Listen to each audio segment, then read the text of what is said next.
ಪಶ್ಚಿಮ ಬಂಗಾಳದಲ್ಲಿ ಮರು ಮತದಾನದ ವೇಳೆಯೂ ಕೂಡ ಘರ್ಷಣೆ ಆಗಿದೆ, ಗದ್ದಲ ಗಲಾಟೆ. ಪಾಲ್ತಾದಲ್ಲಿ ಮರು ಮತದಾನಕ್ಕೆ ನಿರ್ಧಾರ ಮಾಡಲಾಗಿದೆ. ಮತ್ತೆ ನಿನ್ನೆ ಮರು ಮತದಾನದ ವೇಳೆಯೂ ಕೂಡ ಒಂದು ಗಲಾಟೆ ನಡೆದಿತ್ತು. ಹೀಗಾಗಿ ಇದೀಗ ಮಗ್ರಹತ್ನ ಪಾಲ್ತಾದಲ್ಲಿ ಮರು ಮತದಾನಕ್ಕೆ ನಿರ್ಧಾರ ಮಾಡಲಾಗಿದೆ.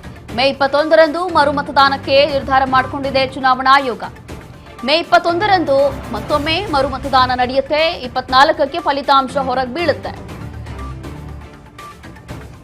ಹೀಗೆ ಕೆಲವೊಮ್ಮೆ ಬಾರಿ ಅಲ್ಲೇನೋ ಗಲಾಟೆ ಆಗುತ್ತೆ, ಗದ್ದಲ ಆಗುತ್ತೆ ಅಂತ ಹೇಳಿ ಆ ಒಂದು ಕ್ಷಣಕ್ಕೆ ಅದನ್ನ ಸ್ಥಗಿತ ಮಾಡಿ ಆ ಒಂದು ಮತದಾನ ಪ್ರಕ್ರಿಯೆಯನ್ನ ಸ್ಟಾಪ್ ಮಾಡಿರ್ತಾರೆ, ನಿಲ್ಲಿಸಿರ್ತಾರೆ. ಕಾರಣ ಏನು ಅಂತಂದ್ರೆ ಆ ಒಂದು ಸಿಚುವೇಶನ್ನ, ಆ ಒಂದು ಪರಿಸ್ಥಿತಿಯನ್ನ ಕಂಟ್ರೋಲ್ಗೆ ತಗೊಳ್ಬೇಕು ಅಂತ ಹೇಳಿ.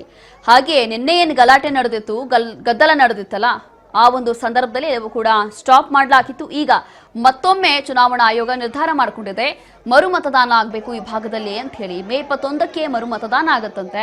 ಅದಾದ ನಂತರ 24ನೇ ತಾರೀಕು ಫಲಿತಾಂಶ ಹೊರಗೆ ಬೀಳುತ್ತೆ. ಹಾಗಾಗಿ